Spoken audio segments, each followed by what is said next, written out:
ನಮಸ್ಕಾರ. ವೇದಿಕ್ ಹಾರ್ಮನಿಗೆ ಎಲ್ಲರಿಗೂ ಸ್ವಾಗತ. ದುಡ್ಡಿನ ಸಮಸ್ಯೆ ಎಷ್ಟೋ ಜನಕ್ಕೆ ಆಲ್ರೆಡಿ ಇದೆ. ಆದರೂ ಅದನ್ನೇ ದೊಡ್ಡ ವಿಷಯ ಅಂತ ಅಂದ್ಕೊಂಡಿರ್ತಾರೆ. ಆದರೆ ಅದಕ್ಕಿಂತ ದೊಡ್ಡ ಸಮಸ್ಯೆಗಳನ್ನು ಅನುಭವಿಸ್ತಿರುವಂಥ ಎಷ್ಟೋ ಜನ ನಮ್ಮ ದೇಶದಲ್ಲಿದ್ದಾರೆ. ಅದು ದುಡ್ಡಿನ ಸಮಸ್ಯೆ ಅನ್ನೋದು ಒಂದು 10% ಆದರೆ ಇನ್ನು ಮಿಕ್ಕಿದ ಸಮಸ್ಯೆಗಳೇ 90% ಮನುಷ್ಯನ ಜೀವನದಲ್ಲಿರುತ್ತೆ. ಆದರೆ ಅದು ಹೈಲೈಟ್ ಆಗಿ ಯಾರೂ ಹೇಳ್ಕೊಳ್ಳಲ್ಲ ಅಷ್ಟೇ. ನನಗೆ ದುಡ್ಡಿಲ್ಲ ಅಂತ ಹೇಳ್ಕೊಳ್ಳೋಷ್ಟು ಇದಾಗಿ ಅವರು ಬೇರೆ ಸಮಸ್ಯೆಗಳನ್ನ ಅಷ್ಟು ದೊಡ್ಡದಾಗಿ ಅದನ್ನು ಹೇಳ್ಕೊಳ್ಳಲ್ಲ. ಆದರೆ ಅದಕ್ಕಿಂತ ದೊಡ್ಡದಾಗಿ ಜೀವನದಲ್ಲಿ ಅನುಭವಿಸ್ತಿರೋಂಥ ಎಷ್ಟೋ ನೋವುಗಳಿದೆ ಮನುಷ್ಯನಿಗೆ. ಅದು ಯಾವ ರೀತಿಯಲ್ಲಾದರೂ ಇರ್ಬೋದು. ಒಂದು ಕೆಲಸ ಸಿಗದೇ ಇರೋವಂಥದ್ದು, ಅಲ್ಲಿ ದುಡ್ಡು ಸ್ಯಾಲ್ರಿ ಬರ್ತಿಲ್ಲ ಅನ್ನೋದಲ್ಲ ಅಲ್ಲಿ ಇಂಪಾರ್ಟೆಂಟ್, ಜಾಬ್ ಸಿಗ್ತಾ ಇಲ್ಲ ಅನ್ನೋದು ಅಲ್ಲಿ ಇಂಪಾರ್ಟೆಂಟು. ಅದು ಒಂದು ರೀತಿಯ ಸಮಸ್ಯೆನೇ ಆಗಿರ್ಬೋದು. ಇಲ್ಲ ಇನ್ನು ಕೆಲವರಿಗೆ ಮದುವೆ ಆಗ್ತಾ ಇಲ್ಲ ಅನ್ನೋದೊಂದು ಸಮಸ್ಯೆ ಇರ್ಬೋದು. ಇಲ್ಲ ತಂದೆ ತಾಯಿಗೆ ಮಕ್ಕಳ ಬಗ್ಗೆ ಯೋಚನೆ ಮಾಡಿ ಅವ್ರಿಗೇನು ಒಳ್ಳೇದು ಆಗ್ತಾ ಇಲ್ಲ ಜೀವನದಲ್ಲಿ, ಅಂದ್ಕೊಂಡಂಗೆ ಏನೂ ಆಗ್ತಾ ಇಲ್ಲ ಅನ್ನೋದಿರ್ಬೋದು. ಇಲ್ಲ ಏನಾದರೂ ಒಂದು ಹೆಲ್ತ್ ಇಶ್ಯೂಸ್ ಇರ್ಬೋದು, ಮನೇಲಿ ಯಾರಿಗಾದರೂ ಒಂದು ಹೆಲ್ತ್ ಪ್ರಾಬ್ಲಮ್ಮಿಂದ ದುಡ್ಡೆಲ್ಲ ಇದೆ ಅವರಿಗೆ ಖರ್ಚು ಮಾಡೋಕ್ಕೆ ಆ ಕಾಯಿಲೆಗೆ, ಆದ್ರೂ ಅವ್ರಿಗೆ ಅದನ್ನು ದಾಟಿ ಹೊರಗೆ ಬರೋಕ್ಕಾಗದೇ ಇರೋಂಥ ಪರಿಸ್ಥಿತಿ. ಈ ರೀತಿಯಾದಂಥ ಹಲವಾರು ಸಮಸ್ಯೆಗಳು, ಹೇಳ್ಕೊಳ್ಳೋಕ್ಕಾಗದೇ ಇರೋಂಥ ಸಮಸ್ಯೆಗಳು ನಮ್ಮ ಜೀವನದಲ್ಲಿ ಎಷ್ಟೋ ಜನ ಅನುಭವಿಸ್ತಾ ಇದ್ದಾರೆ. ಆದರೆ ಅದನ್ನು ಹೇಳ್ಕೊಳ್ಳೋಕ್ಕಾಗದೇ ಇರೋಂಥ ಪರಿಸ್ಥಿತಿಯಲ್ಲೂ ಕೂಡ ಜನ ಇರ್ತಾರೆ.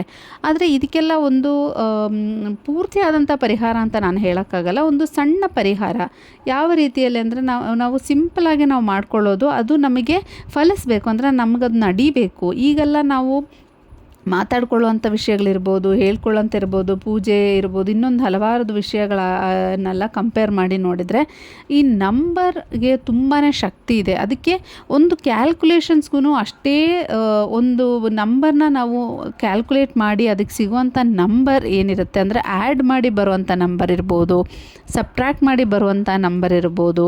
ಈ ರೀತಿ ಬರುವಂಥ ಎಲ್ಲ ನಂಬರ್ಗಳಿಗೂ ಅದರದ್ದೇ ಆಗಿರುವಂಥ ಅರ್ಥವಿದೆ. ನಂಬರ್ಗಳಿಗೆ ಅದರದ್ದೇ ಆಗಿರುವಂಥ ಶಕ್ತಿ ಕೂಡ ಇದೆ. ಹಾಗಾಗಿಯೇ ನಾವು ಎಷ್ಟೋ ನಂಬರ್ನ ಏಂಜಲ್ ನಂಬರ್ ಅಂತ ಕೂಡ ನಾವು ಕರಿತೀವಿ. ಎಷ್ಟೋ ನಂಬರ್ಗಳ ಬಗ್ಗೆ ಆಲ್ರೆಡಿ ನಾನು ವಿಡಿಯೋ ಮಾಡಿದ್ದೀನಿ, ನೀವು ನೋಡಿದಿರ ಕೂಡ. ಹಾಗಾಗಿ ಆ ನಂಬರ್ ಎಷ್ಟೋ ಜನಕ್ಕೆ ಅದು ಫಲಿಸಿದೆ, ಈ ರೀತಿ ನನಗೆ ಒಳ್ಳೆಯದಾಗಿದೆ ಅಂತ ಹೇಳಿದ್ದಾರೆ ಕೂಡ. ನೀವು ಕಮೆಂಟಲ್ಲಿ ಹೋಗಿ ನೋಡ್ಬೋದು. ಹಾಗಾಗಿ ಈ ನಂಬರ್ಗಿರುವಂಥ ಶಕ್ತಿ ಬೇರೆ ಯಾವುದಕ್ಕೂ ಇದೆ ಅಂತ ನಾನು ಹೇಳೋಕ್ಕಾಗಲ್ಲ. ಯಾಕೆಂದರೆ ಈಗ ನಾನು ಪರಿಹಾರಗಳು ಹಲವಾರು ಹೇಳಿದ್ದೀನಿ. ಆದರೆ ನೀವು ನಂಬರ್ ಪ್ರಯೋಗ ಮಾಡುವಾಗ ಒಂದು 60 to 70% ರಿಸಲ್ಟ್ ನಿಮಗೆ ಅದಕ್ಕಿಂತ ಜಾಸ್ತಿ ಇದಕ್ಕೆ ಸಿಗುತ್ತೆ ಅನ್ನೋಂಥ ಒಂದು ನಂಬಿಕೆ, ಇಲ್ಲ ಒಂದು ಪ್ರಾಮಿಸ್ ಕೂಡ ನಾನು ಮಾಡ್ಬೋದು. ಅದು ಏನು ಅಂತ ಹೇಳೋದಾದರೆ, ಈಗ 1111 ಅನ್ನೋ ನಂಬರ್ ಬಗ್ಗೆ ನಾನು ಆಲ್ರೆಡಿ ಒಂದು ವಿಡಿಯೋ ಮಾಡಿದ್ದೆ. ಅದು ಯಾವ ರೀತಿ ನೀವು ಅವಾಗವಾಗ 1111 ಕಾಣಿಸ್ಕೊತಿದ್ರೆ ಅದ್ರದ್ದು ಅರ್ಥ ಏನು, ನೀವು ಆ ಅಂಥ ಪರಿಸ್ಥಿತಿಯಲ್ಲಿ ಅಂದರೆ ನಿಮಗೆ ರೆಗ್ಯುಲರಾಗಿ 1111 ಕಾಣಿಸ್ತಿದ್ರೆ ನೀವು ಈ ಪರಿಹಾರ ಮಾಡೋದ್ರಿಂದ ಯಾವ ರೀತಿ ರಿಸಲ್ಟ್ ಸಿಗುತ್ತೆ, ಈ ರೀತಿಯೆಲ್ಲ ನಾನು ವಿಡಿಯೋ ಮಾಡಿದ್ದೆ, ನೀವು ಹೋಗಿ ಚೆಕ್ ಮಾಡ್ಬೋದು. ಸೊ ಅದರಿಂದ ಏನು ಎಫೆಕ್ಟು, ನೀವು ಪದೇ ಒಂದು ನಂಬರ್, ಅದು 1111 ಬೇಕು ಅಂತಿಲ್ಲ. ಕೆಲವರು 4444 ಅಂತ ನೋಡ್ತಾರೆ. ಈಗ ಬೆಳಗಿನ ಜಾವ ಇರ್ಬೋದು, ಇಲ್ಲ ಸಂಜೆ ಇರ್ಬೋದು, ಈ ಒಂದು ಸಮಯದಲ್ಲಿ 4444 ಅನ್ನುವಂಥ ನಂಬರ್ನ ನೋಡ್ತಾರೆ. ಇಲ್ಲ ಅಂದರೆ ಈಗ 333 ಅನ್ನೋ ನಂಬರ್ ನೋಡೋದು, 444 555. ಕೆಲವರು ರೆಗ್ಯುಲರಾಗಿ ಆ ರೀತಿ ನಂಬರ್ಗಳನ್ನ ನೋಡೋವಂಥ ಒಂದು ಚಾನ್ಸಸ್ ಇರುತ್ತೆ.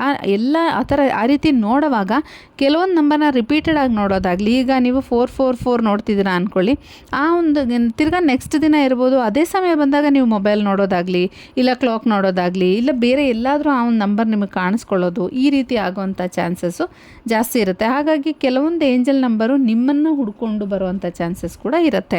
ಈ ರೀತಿ ಎಷ್ಟೋ ಜನಕ್ಕಾಗುತ್ತೆ. ಕೆಲವರು ಹೇಳ್ತಾರೆ, ನಾನು ರಿಪೀಟೆಡ್ಲಿ 222 ನೋಡ್ತೀನಿ, ಮಧ್ಯಾಹ್ನ ಆಯಿತು ಅಂದರೆ ಕರೆಕ್ಟ್ ಟೈಮ್, ಆ ಟೈಮಿಗೆ ನಾನು ಮೊಬೈಲ್ ನೋಡ್ತೀನಿ, ನನಗೆ ಆ ಟೈಮ್ ಜಾಸ್ತಿ ಕಾಣಿಸ್ತಿದೆ ಅಂತಾರೆ. ಇನ್ನು 1111 ಅನ್ನೋದು ಎಷ್ಟೋ ಜನ ಹೇಳ್ಕೊತಾರೆ, ನಂಗೆ 1111 ಅನ್ನೋದು ಕಾಣಿಸುತ್ತೆ. ಇಲ್ಲ ಯಾರಾದರೂ ಹೇಳ್ತಾರೆ, ಅವ್ರು ನೋಡಿದ ತಕ್ಷಣ 1111 ನೋಡು ಅಂತ ಹೇಳೋ ಅಂಥ ಚಾನ್ಸಸ್ ಕೂಡ ಇರುತ್ತೆ. ಈ ರೀತಿ ನಿಮ್ಮ ಹತ್ರ ಬರ್ತಿದ್ರೆ ಏನಿರಬಹುದು, ನಿಮಗೆ ಏನಾದರೂ ನೀವು ಅಂದ್ಕೊಂಡಿರುವಂಥದ್ದು ಆಗೋವಂಥ ಚಾನ್ಸಸ್ ಕೂಡ ಜಾಸ್ತಿ ಇರುತ್ತೆ. ಒಂದು 70 to 75% ಚಾನ್ಸಸ್ ಜಾಸ್ತಿ ಇದೆ ಅನ್ನೋದನ್ನು ನಾವು ಹೇಳ್ಬೋದು.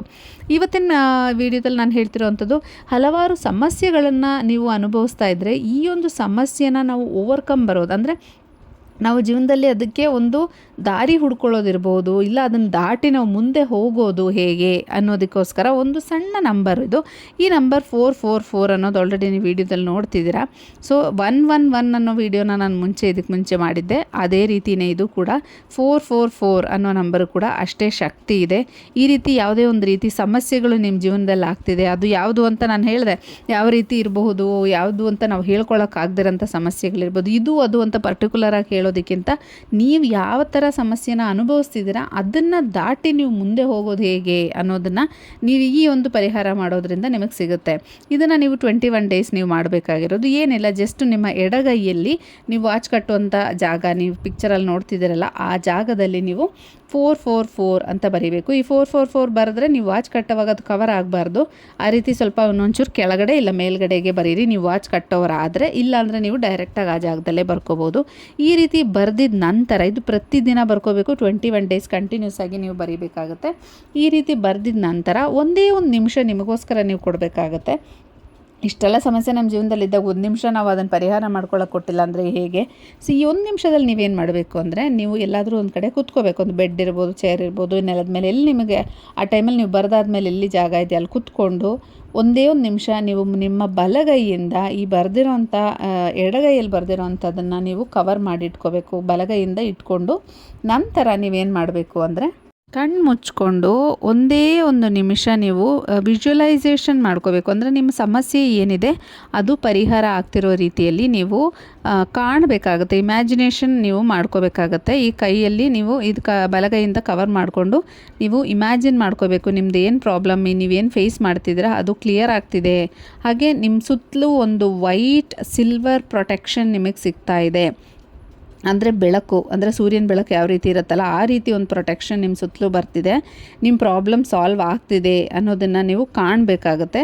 ಕಂಡುಕೊಂಡು ನೀವು ಬ್ರೀತ್ ಮಾಡಬೇಕಾಗತ್ತೆ. ಡೀಪ್ ಬ್ರೀತ್ ನೀವು ಮಾಡಬೇಕಾಗತ್ತೆ. ಅದೊಂದು 2-3 ಟೈಮ್ಸ್ ನೀವು ಡೀಪಾಗಿ ಬ್ರೀತ್ ತೊಗೋಬೇಕು, ಬಿಡಬೇಕು, ಬ್ರೀತ್ ತೊಗೋಬೇಕು, ಬಿಡಬೇಕು. ಈ ರೀತಿ ನೀವು 2 to 3 ಟೈಮ್ಸ್ ಮಾಡಿದ ಮೇಲೆ ನಿಮ್ಮ ಆ ಒಂದು ಪ್ರೊಟೆಕ್ಷನ್ ಏನು ನೀವು ಸುತ್ತಲೂ ಕಾಣ್ತಿದ್ದೀರಲ್ವ ಅದಕ್ಕೆ ಪವರ್ ಜಾಸ್ತಿ ಆಗುತ್ತೆ. ನಿಮ್ಮ ಇಮ್ಯಾಜಿನೇಷನ್ ಏನು ನೀವು ಅಂದ್ಕೊಂಡಿದ್ದೀರೋ, ಅಂದರೆ ನೀವು ಪರಿಹಾರ ಏನು ಕಂಡುಕೊಂಡಿದ್ದೀರೋ, ಈಗ ಏನೋ ಒಂದು ಮಗನ ಕೆಲಸ ಇಲ್ಲಾಂದರೆ ಅವನಿಗೆ ಚೆನ್ನಾಗಿ ಕೆಲಸಕ್ಕೆ ಹೋಗ್ತಾ ಇದ್ದಾನೆ, ಸ್ಯಾಲ್ರಿ ತರ್ತಿದ್ದಾನೆ, ಅದೇ ನಿಮ್ಮ ಪರಿಹಾರ, ಅದೇ ನಿಮ್ಮ ಪರಿಹಾರ ಆಗುತ್ತೆ ನಿಮ್ಮ ಸಮಸ್ಯೆಗೆ. ಆ ರೀತಿ ನಿಮ್ಮ ಸಮಸ್ಯೆಗೆ ನೀವು ಪರಿಹಾರ ಏನು ಕಣ್ಣಲ್ಲಿ ಕಾಣಿಸುತ್ತೋ ಅದನ್ನು ನೀವು ವಿಜುವಲೈಸೇಷನ್ ಮಾಡಬೇಕಾಗುತ್ತೆ. ಅಂದರೆ ನೀವು ಕಾಣಬೇಕಾಗುತ್ತೆ ಈ ರೀತಿ ಇದೆ ನನ್ನ ಸಮಸ್ಯೆ, ಹಾಗಾಗಿ ನನಗೆ ಈ ರೀತಿ ಪರಿಹಾರ ಸಿಗ್ತಿದೆ ಅಂತ ನೀವೇ ಕಣ್ಣಲ್ಲಿ ಕಂಡು ನಂತರ ನಿಮ್ಮ ಸುತ್ತಲೂ ಒಂದು ಕವಚ, ಅಂದರೆ ಒಂದು ಪ್ರೊಟೆಕ್ಷನ್ ಲೈನ್ ನಿಮ್ಮ ಸುತ್ತಲೂ ಇದೆ ಅಂತ ನೀವು ಕಾಣಬೇಕಾಗುತ್ತೆ. ಒಂದು ಬೆಳಕು ನಿಮ್ಮನ್ನು ಸುತ್ತುತ್ತಾ ಇದೆ ಅನ್ನೋ ರೀತಿಯಲ್ಲಿ ನೀವು ಕಾಣಬೇಕಾಗುತ್ತೆ. ಕಣ್ಣು ಮುಚ್ಕೊಂಡು ನೀವು ಅದನ್ನು ವಿಜುವಲೈಸೇಷನ್ ಮಾಡಬೇಕಾಗುತ್ತೆ.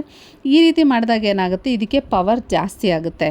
ಈ ರೀತಿ ನೀವು 21 ಡೇಸ್ ಕಂಟಿನ್ಯೂಸ್ ಆಗಿ ಮಾಡಿ ನೋಡಿ. ಅದು ಏನೇ ಪ್ರಾಬ್ಲಮ್ ಇದ್ರೂ ನಿಮಗೆ ಆಲ್ಮೋಸ್ಟ್ ಒಂದು 75 to 80% ಅದು ಸಾಲ್ವ್ ಆಗೇ ಆಗುತ್ತೆ. 100% ಆಗುತ್ತೆ. 21 ಡೇಸ್ ನೀವು ಮಾಡಬೇಕಾಗಿರೋದು. ಅದು ಸ್ಟಾರ್ಟ್ ಯಾವ ದಿನದಿಂದಾದರೂ ಮಾಡ್ಬೋದು. ಅದಕ್ಕೆ ಈ ದಿನ ಆ ದಿನ ಅಂತ ಏನೂ ಇಲ್ಲ. ಬೈ ಚಾನ್ಸ್ ಏನಾದರೂ ನೀವು ಮರ್ತೋಗೋದಾಗಲಿ ಇಲ್ಲ ಯಾವುದಾದ್ರು ಒಂದು ಪ್ರಾಬ್ಲಮಿಂದ ನಿಮಗೆ ಮಾಡೋಕ್ಕಾಗಲಿಲ್ಲ ಅಂದರೆ ಮತ್ತೆ ಫಸ್ಟಿಂದ ನೀವು ಸ್ಟಾರ್ಟ್ ಮಾಡಬೇಕಾಗತ್ತೆ. ಅದೊಂದು ಮಾತ್ರ ಮನಸ್ಸಲ್ಲಿ ಇಟ್ಕೊಳ್ಳಿ. ಇಲ್ಲಾಂದರೆ ಯಾವುದೇ ರೀತಿ ಪ್ರಾಬ್ಲಮ್ಸ್ ಬರೋದಿಲ್ಲ ಇದಕ್ಕೆ. ಹಾಗಾಗಿ ಮಿಸ್ ಮಾಡಿದಿರ 21 ಡೇಸ್ ಕಂಟಿನ್ಯೂಸ್ ಆಗಿ ಮಾಡಿ ನಿಮ್ಮ ಪ್ರಾಬ್ಲಮ್ಸ್ ಎಲ್ಲ ಸಾಲ್ವ್ ಆಗಲಿ ಅಂತ ದೇವರಲ್ಲಿ ಪ್ರಾರ್ಥನೆ ಮಾಡ್ತಾ, ಈ ವಿಡಿಯೋ ನಿಮಗೆ ಇಷ್ಟ ಆಗಿದ್ದರೆ ನನ್ನ ಚಾನಲನ್ನು ಸಬ್ಸ್ಕ್ರೈಬ್ ಮಾಡಿ. ಹಾಗೆ ಮುಂದಿನ ವಿಡಿಯೋದಲ್ಲಿ ಸಿಗೋವರೆಗೂ ನಮಸ್ಕಾರ.